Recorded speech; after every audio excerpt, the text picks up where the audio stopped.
My name is Jane Berry and I am 15 years old. Today is June 12th, 2016, and I'm speaking with Laura Berry, who is my mother. How would you describe bravery?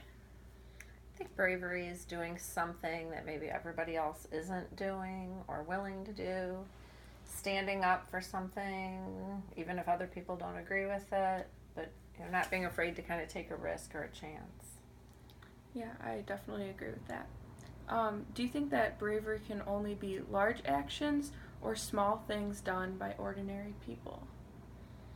I think most of the time it's small things done by ordinary people or big things done by ordinary people. But I think sometimes the big things get all the attention, like in the media. Yeah. And sometimes I agree with you on that, saying that sometimes the small things are the most important. Absolutely. Things that happen. Or maybe sometimes affect really the most people. Yeah. Kind of like passing it forward, passing it on. Yeah. That's good. Okay. Can you tell me about a time when you saw someone else do something brave?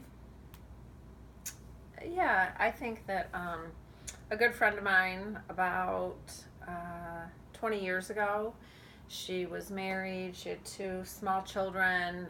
Her husband was an alcoholic, and it just kept getting worse and worse, and she realized that wasn't the life she wanted or that she wanted for her kids. But it was really hard because I think her kids were like 3 and 1 at the time. And she was, in my opinion, really brave because she did get a divorce. She, left her husband. She kind of had to start all over with 2 little kids.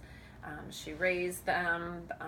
One's in college now, and the other one's going to college in the fall. And, it just took a lot of courage and bravery, I think, to get out of a bad situation and not be afraid, to be on her own. And I know she was afraid, but she stuck to what she thought was best for her kids and her family. Unfortunately, her husband wasn't willing to change, so she had to make the change. Wow. Yeah, that's a very inspiring story. So why specifically do you think that moment does stand out to you, or that action? I think because she's been on her own all these years, and she did it for what was best for her kids, and raising 2 little children by yourself and working full time would not be easy, but she knew it was the best thing.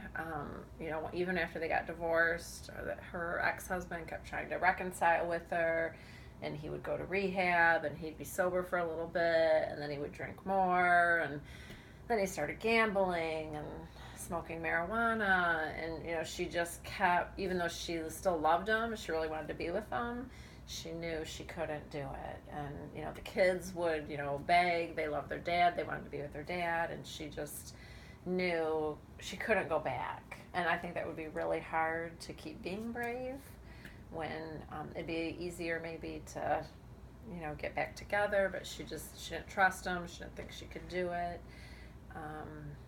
The kids had to have like supervised visitation because of his drinking and drugs, and it was really, really hard on her. And when the kids would cry that they wanted their dad, and sometimes she felt guilty, like she was in the wrong, and I just kept trying to tell her, all of us did, that you did what you did for the right reasons.